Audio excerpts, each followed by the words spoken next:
Hello there. This is Dr. Angela Byrd-Wright. I am super excited to be sharing with you about learning session number 2 for our CIA team. It's entitled Operationalizing Equity, Authentically Acknowledging and Understanding Implicit Bias and Microaggressions. We began our work with learning session number 1 and talking about our equity model and about our core business of teaching and learning, surrounded by culturally responsive teaching, leadership, and curriculum within a safe and nurturing environment that maximizes every child's learning. And when we say every child, every day, whatever it takes. And in so doing, this particular learning session is really going to delve deeper into how we authentically can acknowledge and understand how our implicit biases and microaggressions can impact that work. So to reiterate, our phase 1 or onboarding and pre-competent stage, we are in phase 1 of our process together. And so that entails onboarding by developing that critical consciousness through self-reflection and a true awareness of one's own racial, ethnic, and cultural background, and understanding how each can really impact and affect our perceptions, our values, beliefs, and our practices. For pre-competence, again, going back to having that common language, and we'll refer to that today as we move forward in this learning session, and understanding what those implications are in regards to our strategic plan through the lens of equity that really readies us to embody culture responsive practices. The impact of this particular session within this phase is designed to really build and bridge an understanding of how our key definitions, and you can see those here on the screen as well, and we will talk through each of those throughout phase 1, how they are influential yet foundational to developing cultural competence.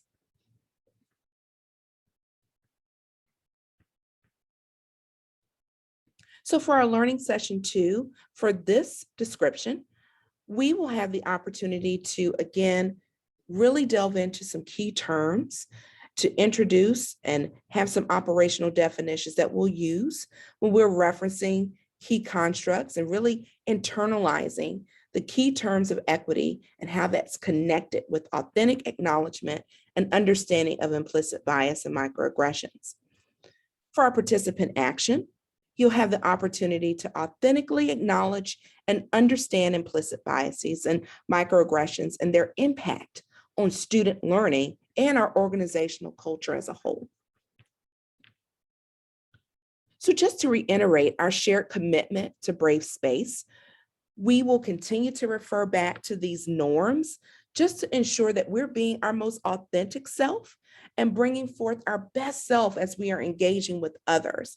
And even though you may be watching this asynchronously, as we move through the topics together, as I'm your thinking partner for today, just to think through about what your goals are as you're going through the content of this learning session. So our goals for our team is really to continue to create that intentional community that grows through our interactions with one another, a constructive space to share, disagree, and work together, as well as a place of comfort in being uncomfortable. When we are able to create that space, our goal as a team is to continue to listen with intentionality and purposefully listen to affirm others, but being honest and thoughtful as we speak our truth and staying engaged in our conversations and learning with one another. Our driver for today's session, we're going to understand how to create that space for authenticity by really acknowledging, examining, and confronting implicit bias and microaggressions. And we'll understand how these two personal actions, how they're interrelated, but also how it readies us to redress them, and how each of these two items has a significant impact on students' achievement, our work that we engage with one another, and particularly as we think about our marginalized student groups. And so to begin our work together today, we're going to start with a story. And this is Walking with the Wind. This is from the memoir of John Lewis. And in the prologue of his memoir, the late Honorable Congressman John Lewis tells about a time where he had to face a profound challenge, and using one's voice, his language, and the actions to make a better world for himself and for those around him, and ultimately the greater community. And so this is the prologue to our journey as we operationalize equity from this place. So let's begin with our story, Walking with the Wind. So on this particular afternoon, about 15 of us children were outside my Aunt Cineva's house, playing in her dirt yard. The sky began clouding over. The wind started picking up. Lightning flashed far off in the distance. And suddenly, I wasn't thinking about playing anymore. Aunt Cineva was the only adult around. And as the sky blackened and the wind grew stronger, she herded us all inside.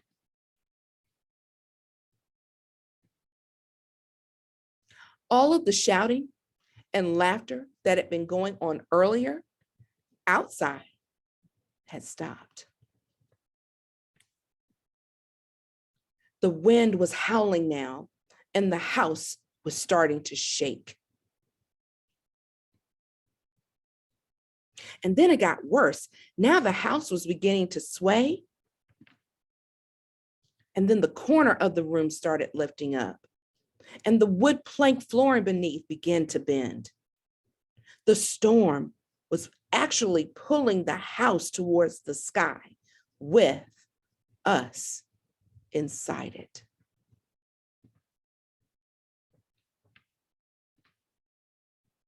That was when Aunt Cineva told us to clasp hands, line up, and hold hands, she said. And we did, as we were told. Then she had us walk as a group toward the corner of the room that was rising. From the kitchen to the front of the house, we walked. Then we walked in the other direction as another end of the house began to lift. And so it went back and forth, 15 children walking with the wind, holding that trembling house down with the weight of our small bodies. More than half a century has passed since that day, and it struck me more than once over those many years that our society is not unlike the children in that house. Rocked again and again by the winds of the storm, one storm or another. The walls around us seeming at times as if they might fly apart. It seemed that way at the height of the civil rights movement, when America itself felt as if it might burst at the seams. So much tension, so many storms. But the people of conscience never left the house. They never ran away. They stayed.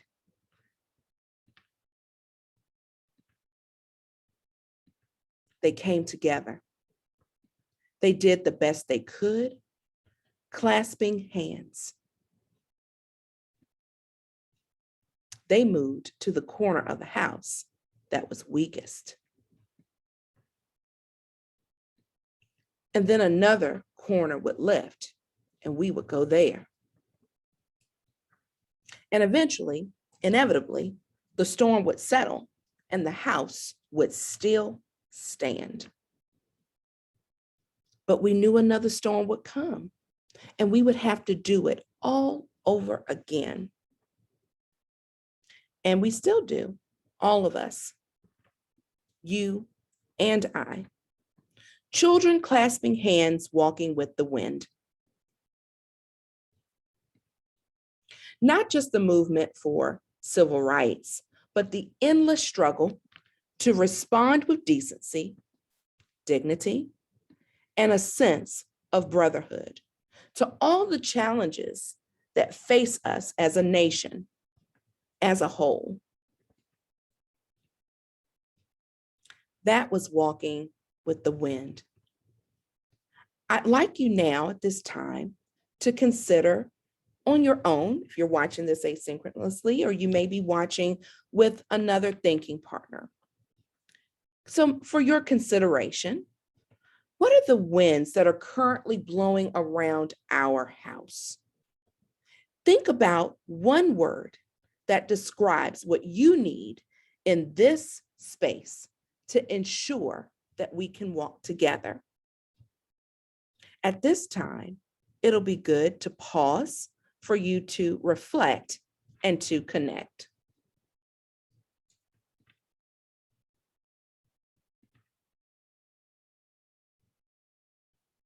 Welcome back. So you've probably had the opportunity now, just for your consideration, to think about what those winds that are currently blowing around our house. And when we think about our house, that could be within your own role, within the CIA team, within your own team, but thinking about that one word that describes what you need in our space and work together to ensure that we can continue to walk together as a team. So I've hope that that time that you had to really reflect and connect will lead us into the next portion of our time together.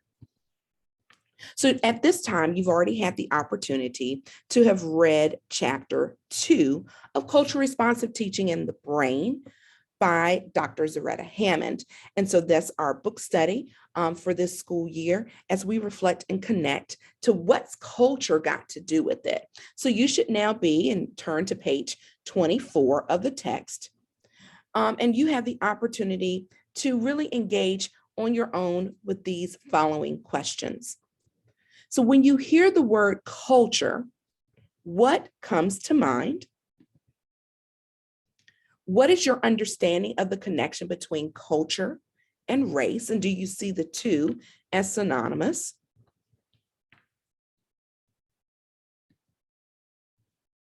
And then if you look here to the right of your screen, you're going to see the culture tree. Hammond akins that culture tree to the iceberg metaphor.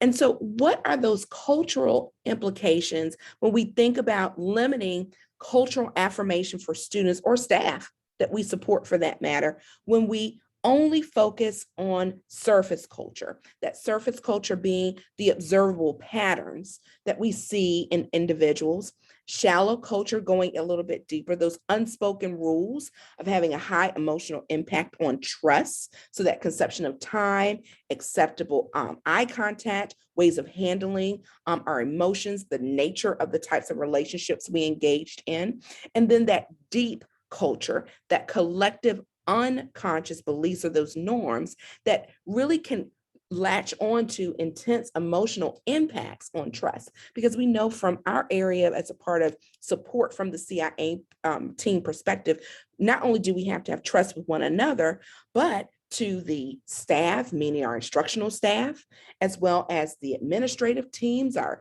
chiefs, our senior directors, we have to have that rapport of trust. And so understanding that we have to dig deeper than just the surface or shallow culture will have an impact on the work that we do. Likewise, the concept of culture is often confused with race, and many think culture only refers to students of color. But we have to understand that all students, adults as well, have a culture. So when you hear the word culture, when it's used in this text of our reading, the author is referring to either individualism or collectivism as the foundational starting point for culturally responsive teaching and practices. The pitfall, though, is when we use the word culture generically, then it refers back to that surface culture. And we can't have that authenticity and true connection unless we're willing to dig deeper, not only in our work, but our connections, our work, and our walk with others. So let's dig into that a little bit more as we think about our key terms for today, and that's race, ethnicity, diversity, and culture, and understanding the difference between the four. So race is a social construct that artificially divides people into distinct groups based on their characteristics. That's that surface level that was referenced in the culture tree just a few moments ago. And that's that physical appearance, the things that we can just see. Ethnicity, those are the social groups that share a common identity based on ancestry, language, or culture. Diversity recognizes, though, the differences and respects and values individuals regardless of their background, including age, gender, race, ethnicity, religion, disability, sexual orientation, identity, and national origin. Culture is the languages, customs, beliefs, rules, arts, knowledge, and the collective entities and identities and memories that are developed by members of all social groups and make their social environments meaningful. When we wrap this up in a bow, when we think about race, ethnicity, diversity, and culture, it really is what makes and shapes us individually and as a collective. Some additional key terms that we want to move towards is in regards to marginalization and discrimination. And again, remembering that the language of equity is very important, because as we have defined below, we want to make sure that our language, we're speaking the same thing. So let's talk about marginalizations. That is for those individuals that have been systematically excluded or regulated to lower educational opportunities. In our state, it refers to groups of students who are either overrepresented in our equity gap group data. That includes our Black and Hispanic students, economically disadvantaged, English language learners, students with disabilities as well. Discrimination is the unequal treatment of members of various groups based on the metrics that you can see there on your screen.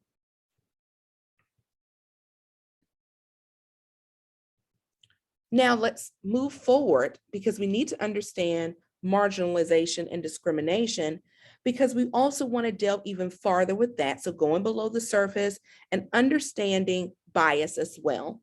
Bias is a prejudice towards one group and its members relative to another group. Bias constructs of explicit bias, that's what people are aware of and that you operate consciously in, and it's expressed directly, whereas an implicit bias, really people are usually unaware of and operating at a subconscious level. Implicit bias is usually expressed indirectly. So here's the question: who has implicit bias? Everyone has implicit bias. Everyone does. Because if you got a brain, you got bias. So, do you have a brain? I know I do today. Do you have a brain? Then you have bias. So bias really acts as that adaptive process that allows us to use some prior knowledge and data and experiences to inform our decisions and the actions that we have in the present. Basically, biases save our brain energy. We shortcut it and it keeps us safe. So implicit bias, though, is not implicit racism.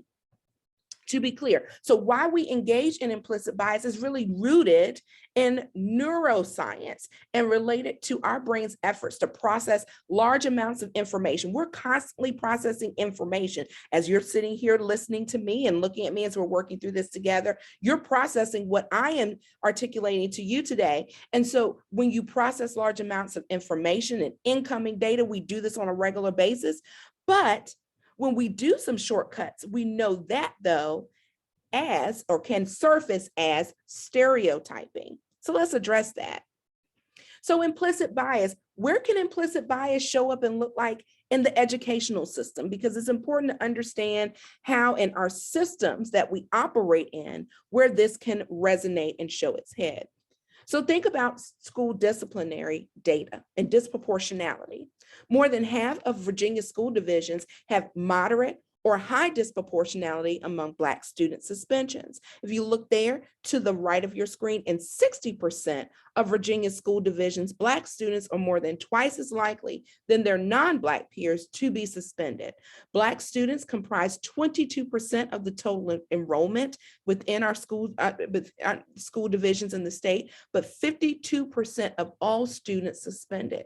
In 30% of Virginia school divisions, Black female students are more than 3 times as likely than their non-Black peers to be suspended. Implicit bias, look at the particular charts that I'll share with you next. College and career readiness. If you were to zoom in here on your screen, you'll see students who have earned based on multiple groups here present: all students, Asian, Black, economically disadvantaged, English language learners, Hispanics, students with disability, and white students. You'll see some disparaging numbers here in between, some disparities. Look, as you look at the advanced diplomas, the standard diploma ratings, as well as special and modified standard diplomas. Where does implicit bias show up? It can be inferred, as you particularly look at the 2 items presented next, about percentage of students that are enrolled in institution of higher education within 16 months of earning a high school diploma, or the percent of AP or dual enrollment as well. Implicit bias can show up in our advanced academic programming. As we look at the enrollment with our governor schools across the state by programs, by student race and socioeconomic status. And you can see the statistics there before you. As well as students who are referred for gifted services as well. So as you particularly look at these data streams here, you may engage in what are some noticings that you're seeing as you look at the data? What do you wonder? So what do you ponder? What do you wonder? What are you noticing? So you may want to take a moment now just to think about it, process, and then if you're watching this on your own, or if you're with a thinking partner, to just think through what are you noticing and wondering as you're going through this particular presentation in regards to the data and where implicit bias can show up and look like in education. This will be a good time to pause the video as you reflect.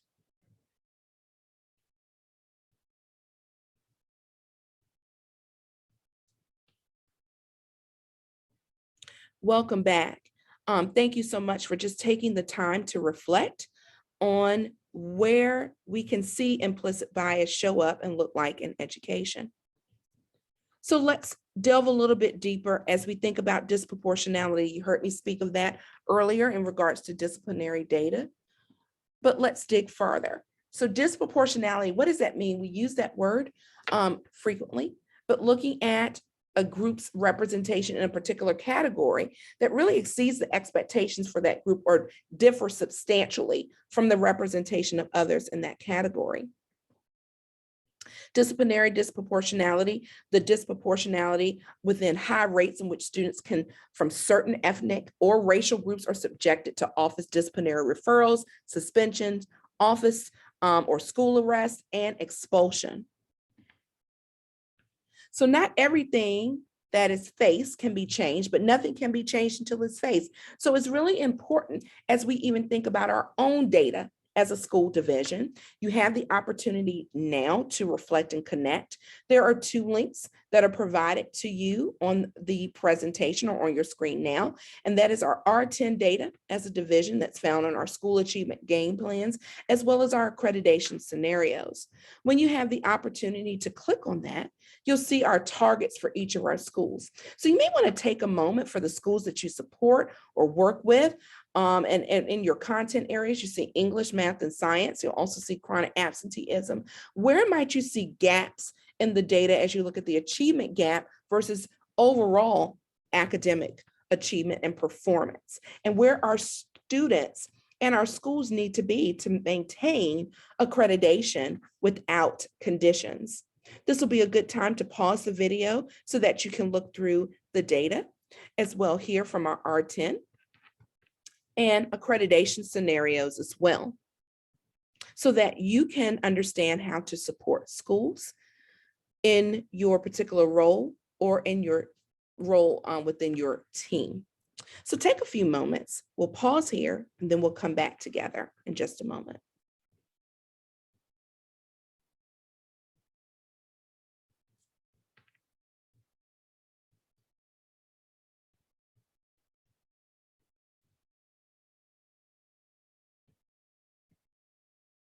Welcome back. I hope you've had the opportunity to have really delved into your data in your particular area or areas of interest as you're thinking about the ways that you will be supporting schools this school year, because it's very important to know where our schools are in regards to reduction of failure by 10%, as well as the accreditation scenarios that will best suit our schools and the ways that we can support them. But you may also have inferred or even seen there some disproportionality in our overall student achievement in comparison to our achievement gap groups. So I want you to take the time now to pause and just take a deep breath. We've talked about quite a bit today. We talked about surface culture, shallow culture, deep-rooted culture. We've talked through where implicit bias can show up in education, marginalization, and discrimination, as well as key terms of race, ethnicity, diversity, and culture. And so take a moment just to take a self-assessment. You can see here the heart monitor is going. So take a deep breath and check in with yourself. How are you feeling right now? And what questions might you have?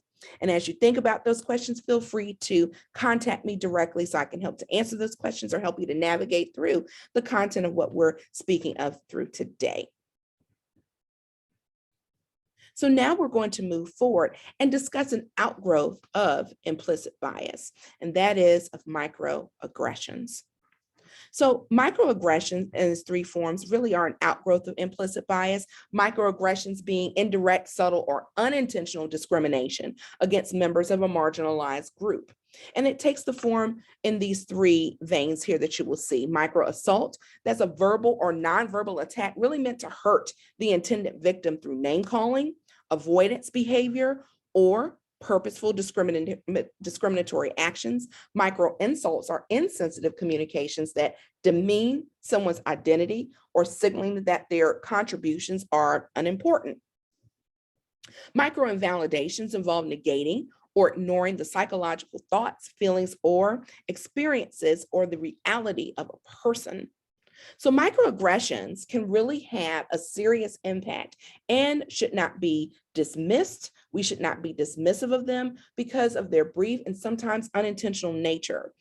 I want you just to visualize microaggressions like a paper cut. Paper cuts, the first one doesn't hurt, but so much. But think of microaggressions as a death by 1,000 cuts, something that happens every day. And if you could have multiple paper cuts, you wouldn't like it very much. And so microaggressions, research has stated that it's really linked to that ongoing continuous exposure. To think about, you got a paper cut today, 2 tomorrow, 3 the next day, over and over again. That exposure can really lead to depression, anxiety-related symptoms, or diminished psychological well-being, and one's own diminishing of physical health. So it's really important to understand how our actions, whether intended or non-intended, and in this instance, microaggressions tend to lean towards indirect, subtle, or unintentional discrimination, how that can truly have an impact on one's own well-being, as well as those that we interact with daily or regularly. So now let's take the time to reflect and connect once more. You now have the opportunity to go to a student Desmos activity. And so in it, I'd like you to type in the code that's provided here so that you can have the opportunity to engage in a matching activity.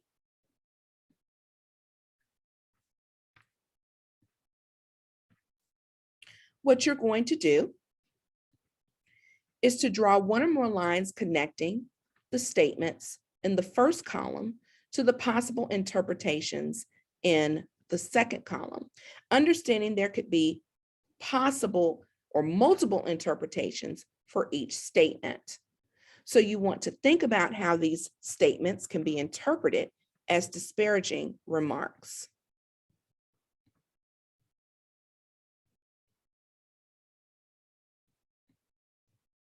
So for example, you'll see one of the students here, and you'll notice I've anonymized each of the participants from one of our earlier sessions here.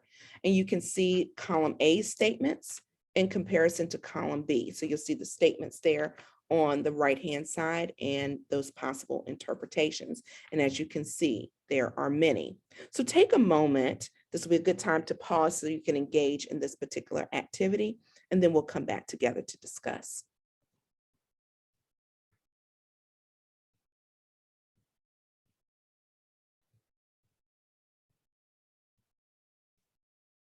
Welcome back.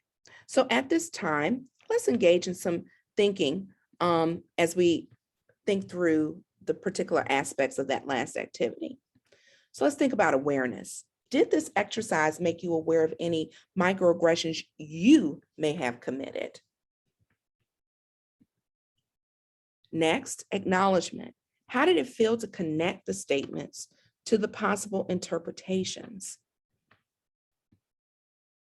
And then lastly, affirmation. Have you experienced microaggressions, and how did you feel or respond?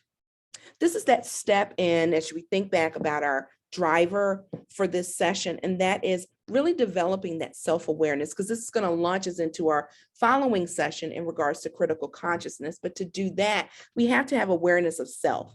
So just take a few moments to pause and think through these particular questions as you engaged in that last activity about your awareness, the acknowledgement, as well as the affirmation portion there.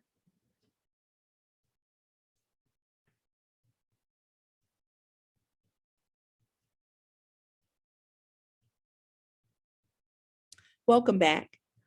I hope you've had the time to reflect on those questions that were presented to you from our last activity.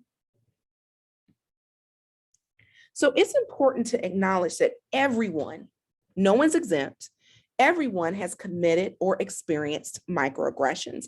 And the part of eliminating microaggressions from a normative place in our society is really learning to recognize them and also admitting if you are guilty of using one. So if you commit a microaggression and someone calls you on it, calls you to carpet on it, first of all, pause. Just take a moment, take a pause. Don't become dismissive when someone says they feel as if a microaggression has occurred. Stop. Try to avoid becoming defensive. When our defenses go up, we cannot be our most authentic self, or vulnerable in that matter when we're interacting with one another or those of whom we work with and serve on a regular basis. And then listen. Be open to discussing and seeking clarification in the matter. That is very important.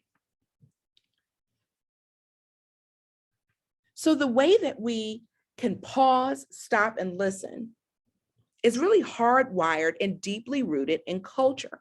I want you to take a moment to look at the key features of the individualist and the collectivist cultures. We talked about that briefly when we were looking at the culture tree. So think about that. But our work is grounded in this. Our approach is grounded in whether we lean towards more individualism or collectivism. In reference, you can see pages 25 through 27, where Hammond explains the following. She says a common cultural archetype connected with deep culture. So remember, we talked about, surface culture, shallow culture, and now digging into that deep culture. So that's the deep rooted things here. So that cultural archetype connected with deep culture is a group's orientation towards either collectivism or individualism.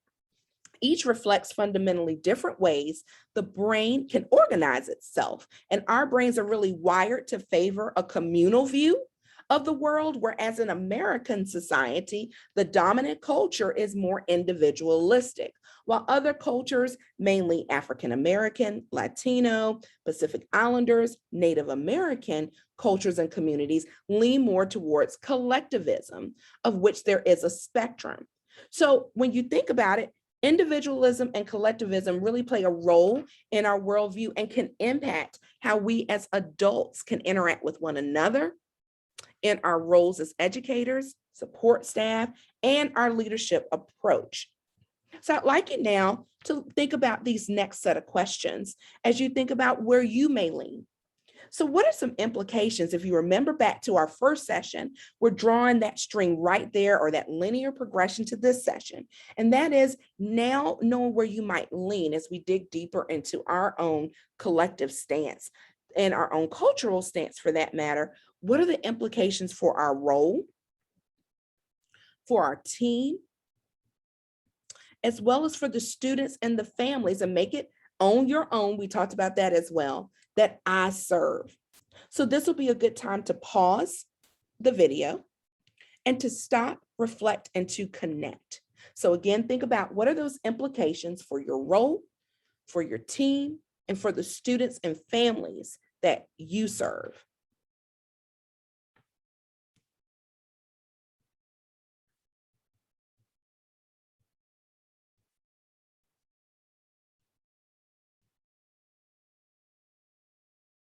Welcome back. It was a great time to pause the video to think through that individualistic or individualism compared to collectivism and where you lean. And I hope that you glean some things just about yourself. Again, that self-awareness about what then are the implications for your role, for your team, how you interact as a team, and for the students and the families that you serve regularly. So what are some tools to assist you in this work? So going back to awareness, acknowledgement, and affirmation, we all know that at some point in time, we've engaged in implicit bias and microaggressions. So how can we really address it? And so the first step to having that awareness and acknowledgement is really addressing and recognizing when a microaggression has occurred and what message or messages it may be sending. Your curriculum leader has already provided you, or your department has provided you with a yellow sheet, and in it, it's entitled Microaggressions and the Messages That They Send. You'll see some themes, the microaggression example, and the message. Next, though, the second step in addressing microaggressions is to learn how to respond. And so I've provided you now with a tool for interrupting microaggressions. So you will see that as EQ4, that is your handout there, and then EQ5. And then you should have received a pink sheet that is also located in the teacher notes portion of this presentation, and that is responding to microaggression and bias. So you've got 3 tools that have been provided to you that can be used alone or in combination about ways that you can address when a microaggression has occurred, and or how to intervene when you are adjacent to this occurring, whether with teachers that you're working with, when you see it happen with students, with other adults that you're working with. Really important to understand this information. So how to restate or paraphrase, asking for clarification, but each of the ways that these particular themes and ways to address them, they are worded in the affirmative of really getting down to acknowledging and affirming someone, but also getting to the clarification and bringing that credibility into the conversation, because each of these either sentence stems or questions really lean into understanding and reflection and really gathering information as so how to appropriately respond. So I hope these tools will be very beneficial to you in your work. So let's address the next step, and that's that social political context versus the culture of poverty. And really owning your own here and understanding that the social political context where Hammond refers to is understanding that the idea of culture of poverty is really incompatible with culturally responsive teaching and practices because it promotes a deficit mindset.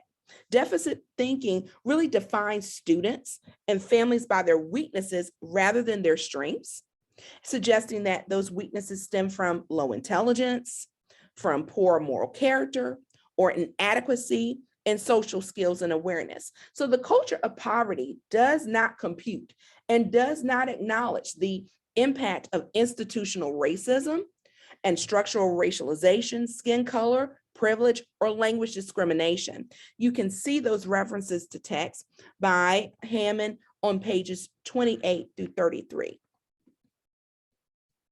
So if you're watching this on your own, you're going to have to discuss with yourself, and that is, or reflect on your own, why is examining one's own implicit bias not enough to become a culture responsive educator? And two, why do we need to understand how structural racialization works? So take a moment to pause this video here and to think on your own from your reading about these two constructs, the social political context and the quote unquote culture of poverty. And then select one of the questions that you just want to reflect on your own. So owning your own here. So let's pause the video and we'll come back together on the other side.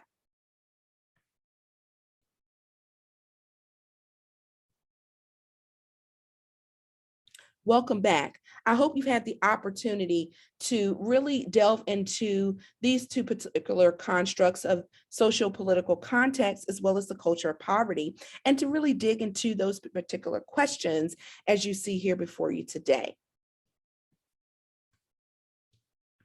I'd like to provide you, lastly, as we begin to conclude, to look at this particular video, because inclusion, the work that we do in regards to refining ourselves and that self-awareness, acknowledgement, and affirmation, having that understanding that inclusion really starts with self.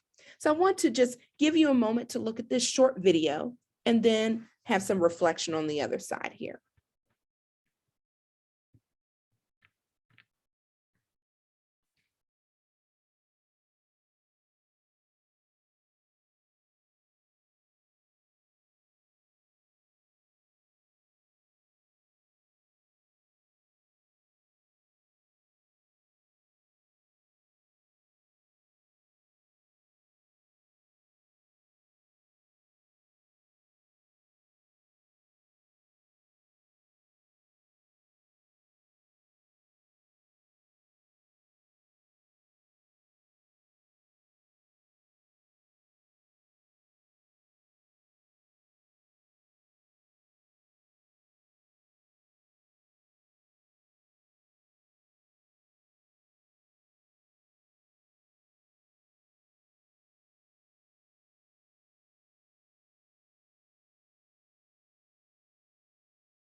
That's a very powerful video. So inclusion starts with I. So I'll leave you with,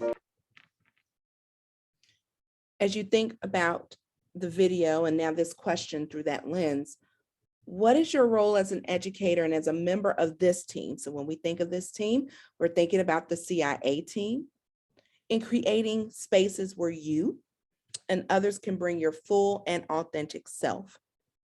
And that's the piece we're getting to here as we're striving towards cultural competence. There are steps in between to get there. And those steps, we can be galloping, we can leap there, we can be on the jet engine plane already there, or we're taking baby steps to get there.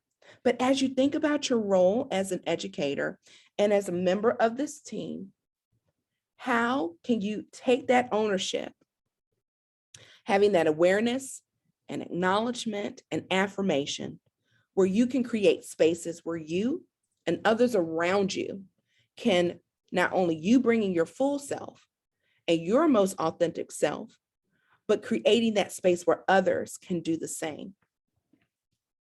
I've also shared with you here just a quick visualization of implicit bias, also known in the literature as unconscious bias, how it can resonate, where it can impact, and how to deal with those biases. So in summary, our session today, we really talked about some intentional key terms. We talked about disproportionality, race, culture, ethnicity, and the like. We've talked about how to internalize those key terms and how it's interconnected with that authentic acknowledgement and understanding of implicit bias and microaggressions, and our actions to authentically acknowledge and understand those two constructs and its impact on student learning and our organizational culture and our team as a whole. Just to regroup, our phase 1, we are still a part of our onboarding and pre-competence phase.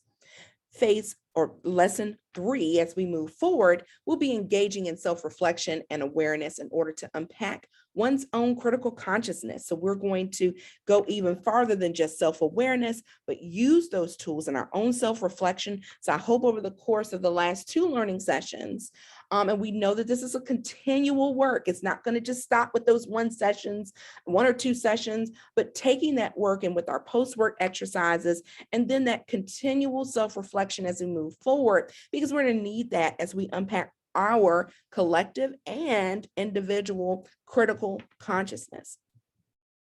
So prior to our next session, I ask that you complete the self-paced work there so that we can also award you with your professional learning points in this vein. And then also, if you have not completed your phase 1 learning session 1, that was the first session that we had together on September the 9th, then that self-paced work is also linked so that you have the opportunity to provide your work there to also have those points awarded from our earlier sessions together. I want to thank you so much, as always, for your time. And so we look forward to seeing one another again together at one of our upcoming CIA team meetings as we move forward into phase 1 of our onboarding and pre-competence process into learning session number 3. And that's engaging in our self-awareness and self-reflection in order to unpack our own critical consciousness. I look forward to seeing you soon. Thank you so much for your time. Bye.